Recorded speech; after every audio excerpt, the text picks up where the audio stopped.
Kozhikode Atholi കൊങ്ങന്നൂരിൽ car വർക്ക്ഷോപ്പിൽ തീപിടുത്തം. Gas സിലിണ്ടറിന് പിടിച്ച തീ വർക്ക്ഷോപ്പിലേക്ക് ഉള്ള കാറുകളിലേക്ക് പടരുകയായിരുന്നു. ഫയർഫോഴ്സ് എത്തി തീയണച്ചു. ഗോപികയുണ്ട് വിവരങ്ങൾ നൽകാനായി. ഗോപിക, ഇതെങ്ങനെയാണ് തീപിടുത്തം ഉണ്ടായത്? ഷോർട്ട് സർക്യൂട്ട് ആണോ? ഏതെങ്കിലും തരത്തിലുള്ള വിവരങ്ങൾ ലഭ്യമാകുന്നുണ്ടോ പോലീസിന്റെ പക്കൽ നിന്നും?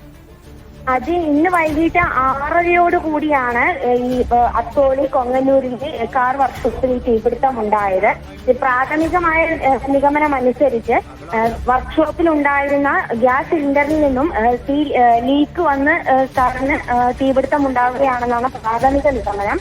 ഇന്ന് വൈകിട്ടോടു കൂടിയാണ് ഈ തീപിടുത്തം ഉണ്ടാകുന്നത്. നാട്ടുകാർ ഉചിത സമയത്ത് തന്നെ കാണുകയും തുടർന്ന് പോലീസ് എത്തി തീ അണയ്ക്കാൻ ശ്രമിച്ചെങ്കിലും നിയന്ത്രണാതീതമായിരുന്നു. അതുകൊണ്ട് തന്നെ കൊയിലാണ്ടിയിൽ നിന്നും ഫയർഫോഴ്സ് എത്തിയാണ് 1 മണിക്കൂറോളം നീണ്ടുനിന്ന തീ അണയ്ക്കാൻ ശ്രമത്തിനൊടുവിലാണ് തീ അണഞ്ഞത്. 6ഓളം കാറുകൾ വർക്ക്ഷോപ്പിൽ ഉണ്ടായിരുന്നു.